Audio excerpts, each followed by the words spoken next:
Bonjour à tous et bienvenue sur Ginvest, le canal d'investissement où l'on vise l'enrichissement. Et aujourd'hui, on se retrouve pour une nouvelle vidéo. C'est une analyse d'action sur l'entreprise Euronext.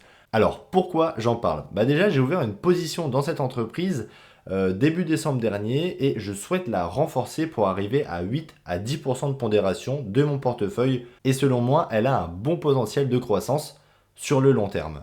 Alors pour cette analyse d'action, on va utiliser la boîte à outils de l'investisseur, donc la fameuse Toolbox en anglais. C'est un document qui est très important à lire et à comprendre avant d'acheter une action.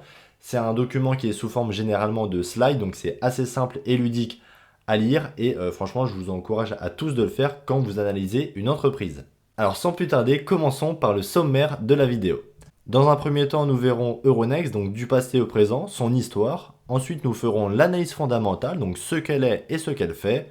L'analyse quantitative, des ratios et des chiffres. Et nous irons sur l'application DQ Invest où plein de nouvelles fonctionnalités sont arrivées. Donc je vous encourage à rester jusqu'au milieu, fin de la vidéo. Et sinon, si ça ne vous plaît pas, de passer directement jusqu'à arriver à ce point-là. Et pour finir, nous verrons ma décision en guise de conclusion. Alors l'histoire de la société a réellement commencé le 22 septembre 2000. Le groupe est issu de la fusion des bourses d'Amsterdam, de Bruxelles et de Paris, suite à la création de l'Union européenne et forcément de la monnaie unique, l'euro. En 2014, Euronext a fait son IPO, donc son entrée en bourse. Ensuite, en 2018, ça va être l'acquisition de la bourse de Dublin, qui est principalement active dans la gestion d'actifs, pour 137 millions d'euros. En 2019, on continue les acquisitions où Euronext a réussi à racheter Oslo Børs pour 729 millions de dollars malgré la concurrence. Et oui, le Nasdaq voulait également racheter la bourse norvégienne mais n'a pas réussi. En 2021, Euronext acquiert Borsa Italiana pour 4,3 milliards d'euros. Et en 2022, c'est le rapatriement du centre de données d'Euronext de Londres à Bergame en Italie afin d'éviter les risques réglementaires liés au Brexit. Alors petit disclaimer comme d'habitude, ça n'a toujours pas changé depuis la semaine dernière, je ne suis pas un professionnel de la finance, vous devez être responsable de vos investissements en faisant vos propres recherches avant de passer à l'achat ou non d'un titre. Ceci étant dit, voyons l'analyse fondamentale, donc ce qu'elle est et ce qu'elle fait. Et commençons par les ventes par activité. Là déjà on voit qu'il y a eu une belle évolution du chiffre d'affaires en 10 ans, c'est passé de 458 millions d'euros en 2014 à 1,475 milliards d'euros en 2023. Le très bon point aussi qui est mis en avant, ce sont les revenus non liés au volume qui augmentent. On est passé de 44% à 51%, puis 60% la dernière année. Alors pourquoi c'est bien tout ça? Tout simplement parce que Euronext évolue dans un secteur qui est cyclique. Le milieu bancaire financier qui est dépendant des conjonctures économiques. Mais elle arrive à gagner toujours plus d'argent avec ses activités non cycliques. Les revenus sont donc de moins en moins volatiles et c'est plutôt une bonne nouvelle pour nous les investisseurs. Alors les 8 activités d'Euronext.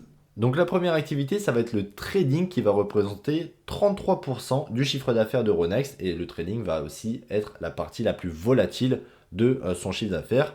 Ça va être des frais basés sur les transactions pour l'exécution des ordres, achat, vente, etc. Sur le marché au comptant, des dérivés et sur MTS qui est leur plateforme à eux, enfin une de leurs plateformes. Et aussi l'accès au marché des devises, donc le fameux Forex, actions et obligations, etc. La deuxième activité d'Euronext, c'est tout ce qui est listing et corporate service, qui va représenter 15% du chiffre d'affaires. Là, ça sera des frais d'admission initiaux pour les entreprises voulant faire leur IPO, donc leur entrée en bourse, et les frais annuels pour la cotation qui sont basés sur la capitalisation boursière ou le nombre de titres en circulation.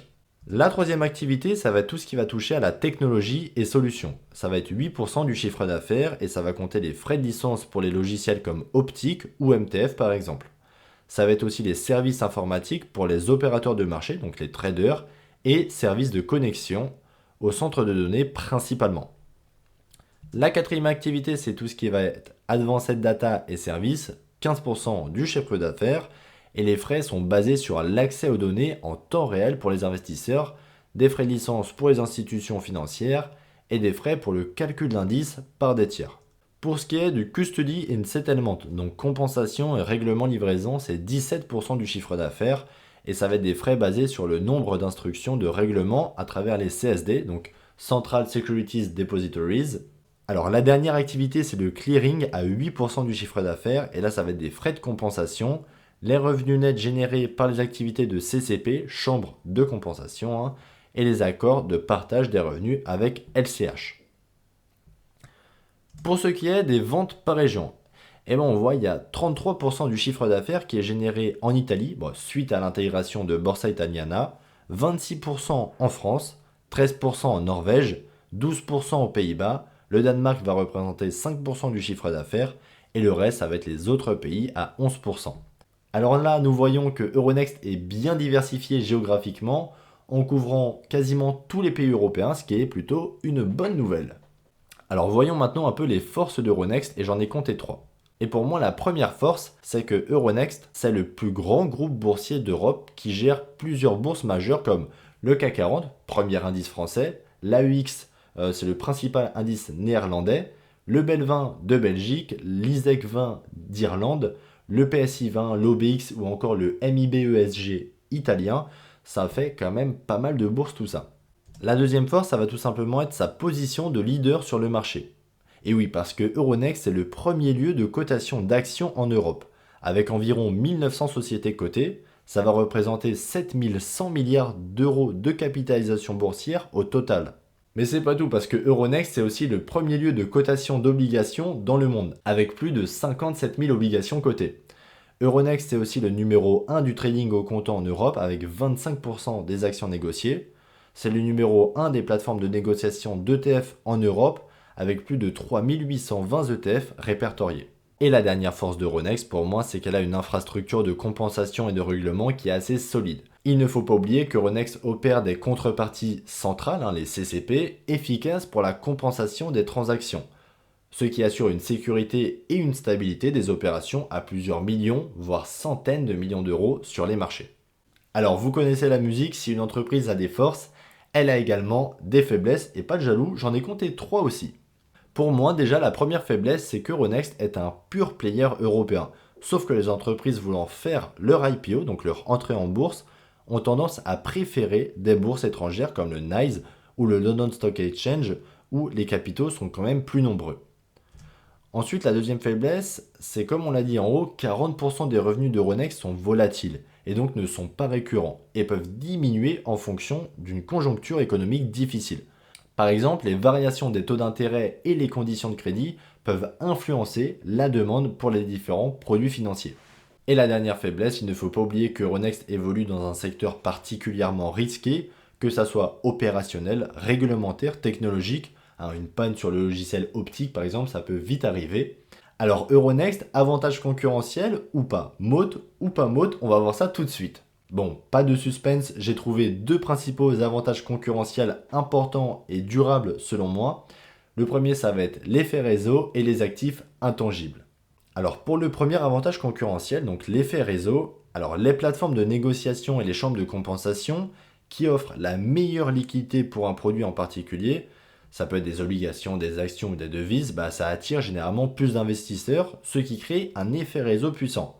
En gros, ce qu'il faut retenir là-dedans, plus il y a d'investisseurs actifs sur Euronext, plus la liquidité s'accroît, donc plus il y a d'argent, ce qui à son tour attire encore plus d'investisseurs et d'entreprises dans la boucle. Voilà, la boucle est bouclée, le cycle est parfait. Et Euronext, on l'a dit déjà en haut, mais possède également les principaux indices de ces principaux marchés comme le CAC 40 ou l'OBX par exemple. Et le deuxième avantage concurrentiel, donc les actifs intangibles, Euronext évolue dans le secteur des indices, qui est très concurrentiel et dominé par les grands fournisseurs d'indices, MSCI et Standard & Poor's, ainsi que par les grands européens, le FTSE et le Stoxx. Personnellement, je pense que les indices d'Euronext sont importants pour les gestionnaires d'actifs et les fonds nationaux. Et forcément, pour les utilisateurs d'indices, ça peut générer des coûts de changement importants, ce qui peut justifier un moat pour Euronext selon moi. Alors maintenant que les avantages concurrentiels sont dits, passons un peu au PDG, au management de la société. Alors on retrouve un Français à la tête de la société, Stéphane Boujna, au poste de directeur général et président du directoire depuis 2015. Alors maintenant on va se poser la question, est-ce que l'entreprise est facile à gérer? Je me pose cette question de toute façon pour toutes les analyses d'actions. Pour moi, Euronext est une entreprise assez complexe à diriger du fait qu'elle gère 7 bourses différentes. L'équipe de gestion est répartie sur au moins une dizaine de pays Il peut donc y avoir des risques de désaccord ou de problèmes de gestion entre les équipes. Et aussi, Euronext évolue dans un secteur qui peut être assez compliqué car il est cyclique et pas forcément simple à comprendre. D'ailleurs, si vous avez compris tous les termes que j'ai dit dans cette vidéo, franchement, respect parce que je n'avais pas le temps de tous les expliquer, mais j'ai bien cherché pour vraiment essayer de comprendre un maximum de choses. Parce qu'il faut se l'avouer, entre les chambres de compensation, les différentes activités de trading et les autres outils, on peut s'y perdre assez facilement. Alors pour ce qui est de l'actionnariat, bon déjà le PDG n'est pas skin in the game, mais là on va prendre les données de zone bourse et du rapport annuel d'Euronext. Bon, il n'y a rien de très croustillant, il n'y a que des institutionnels dans les principaux actionnaires d'Euronext.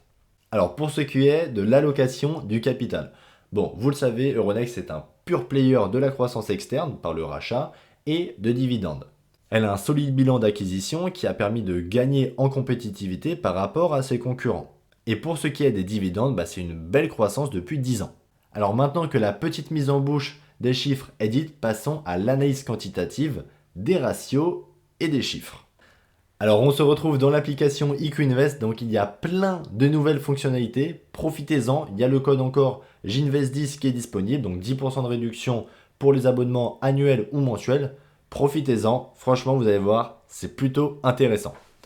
Alors pour ce qui est de l'évolution du cours, bon l'évolution du cours il n'a pas forcément augmenté, il est pas très... Alors il y a un mauvais CAGR, faut se l'avouer, une mauvaise linéarité, ça veut dire que le cours a tendance à fluctuer. Après c'est une entreprise qui est cyclique donc ça peut s'expliquer comme ça. Alors pour ce qui est de l'évolution du prix, on est à 21,96% de décote, ce qui peut être un bon point d'achat selon moi. Après ce n'est pas un conseil en investissement comme d'habitude.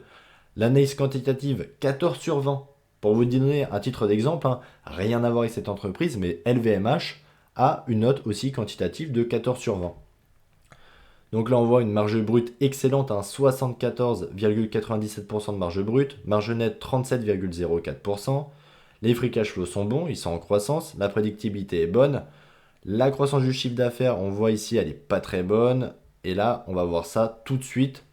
Et là, il y a pas mal de choses qui sont arrivées dans la rubrique donc quantitatif, fondamental et historique. Donc pour le revenu, on voit, il est en croissance, le chiffre d'affaires, c'est plutôt pas mal. L'EBITDA, si vous le voulez, vous voyez, il est plutôt en croissance. Bon, décroissance sur ces 3 dernières années, mais c'est pas très grave non plus. Les free cash flow. Bon là, les free cash flow, on est d'accord que Euronext met plutôt tout le monde d'accord sur les free cash flow.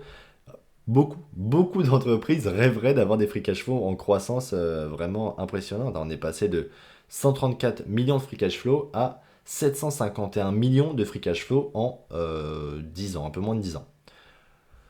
Donc là, vous voyez, il y a tout, il y a les l'EBITDA, les revenus nets, etc. Il y a le BPA, donc les earnings per share, donc le bénéfice par action, qui est aussi en augmentation. Le retour sur capitaux propres. Il y a le ROE, le ROA, le ROCE, le ROIC. Voilà, bon là on voit qu'il est assez bas quand même, c'est surtout qu'il a tendance à descendre, donc si vous voulez acheter Euronext, essayez de comprendre pourquoi, je ne vais pas tout vous dire dans la vidéo quand même. Pour ce qui est de la rentabilité, la rentabilité elle est plutôt sympa, puis surtout qu'elle est régulière. Et ça c'est intéressant parce que qu'une rentabilité augmente, c'est un très bon point, mais qu'une rentabilité reste haute et stable, c'est plutôt une très bonne nouvelle parce que ça veut dire que l'entreprise garde sa position concurrentielle et ne se fait pas tout simplement manger. Ici, vous voyez tout. Alors ici, dans la rubrique autre, ça va être les dividendes. Donc là, comme on a vu tout à l'heure, ils sont en augmentation. Il y a même le montant du dividende. On est à 2, quasiment 24 euros par action et on était à 0,76 centimes par action en 2015, ce qui est plutôt une belle augmentation. Le ratio dette sur EBITDA, il explose, on est à 3,9 de ratio dette sur EBITDA. C'est mon entreprise que j'ai en portefeuille la plus endettée. Voilà, donc j'ai regardé vite fait, elle a racheté Borsa Italiana pour 4,3 milliards d'euros comme on l'avait dit, donc forcément, ça sent dans la dette, elle est endettée, faut le savoir. Ensuite, les actions en circulation. Alors les actions stagnaient, mais en 2021, suite au rachat de Borsa Italiana, on a dû augmenter le capital.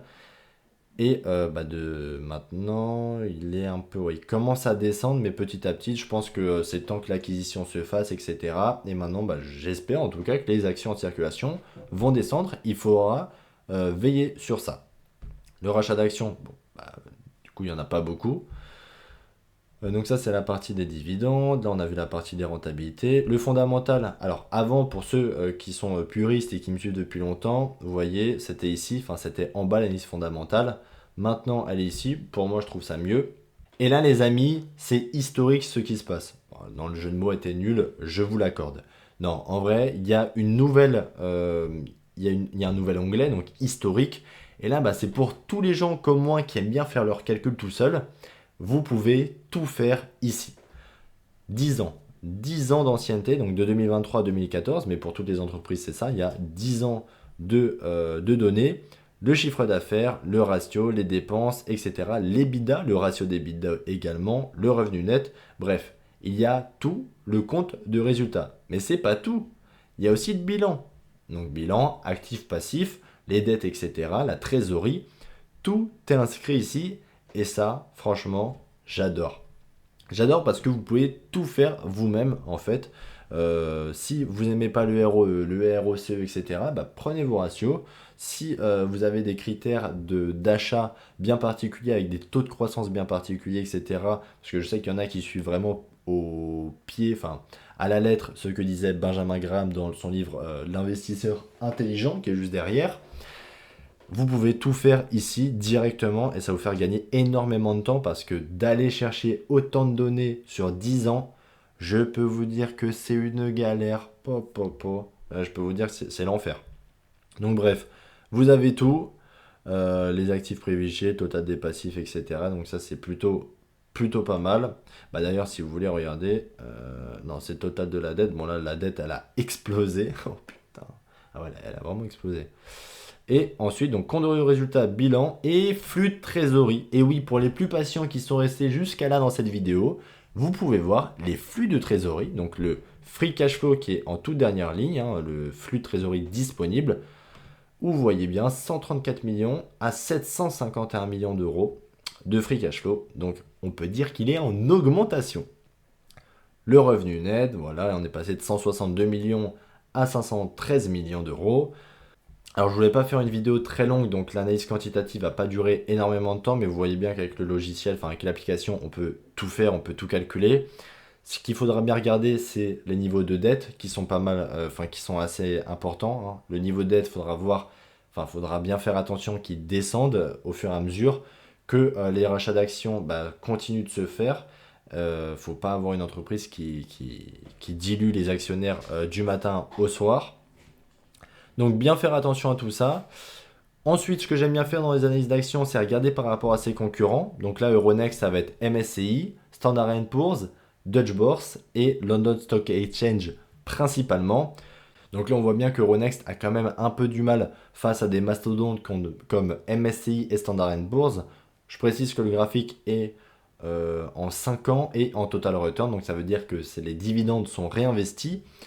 Euronext ici est en ligne bleue et ouais, on voit elle a quand même un peu de mal face à la grosse concurrence des mastodontes. Mais de mémoire, oui, elle surperforme Deutsche Börse, qui est plutôt un bon point pour moi. Alors l'analyse quantitative est terminée, c'est le moment de conclure.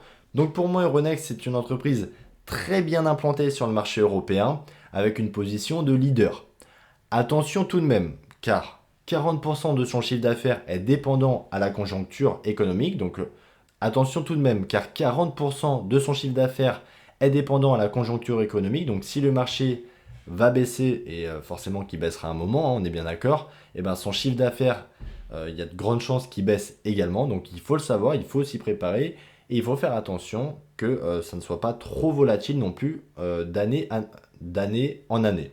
Et pour répondre directement au titre, donc oui, selon moi, Euronext est une entreprise de qualité, hein, qui permet d'investir indirectement sur le marché européen, parce qu'on voit avec les 7 bourses européennes, si les bourses européennes se passent bien, s'il y a beaucoup d'IPO, etc. dedans, et ben Euronext, ça sera un peu le dommage collatéral, mais pas dommage, hein, l'avantage collatéral, où il en profitera tout simplement. Alors pour finir la vidéo en beauté, ça faisait longtemps que je ne l'avais pas fait, mais on va prendre la citation de l'émission. Et cette fois, on va prendre Howard Marks qui dit « Le succès en investissement ne réside pas dans la prévision du futur, mais dans la compréhension du présent. » Voilà, tout ça pour dire qu'il est grand temps d'arrêter de regarder des courbes et des graphiques et plutôt se concentrer sur les fondamentaux de l'entreprise. C'était la conclusion de l'émission. Si vous avez aimé la vidéo, n'oubliez pas de mettre un like, de partager et de vous abonner. Ça donne pas mal de force. C'est une petite chaîne qui se lance. Voilà, donc n'hésitez pas à l'aider. Elle va prendre du galon, j'en suis sûr. Voilà. Et sur ce, je vous dis à très bientôt pour une nouvelle vidéo. Ciao, ciao!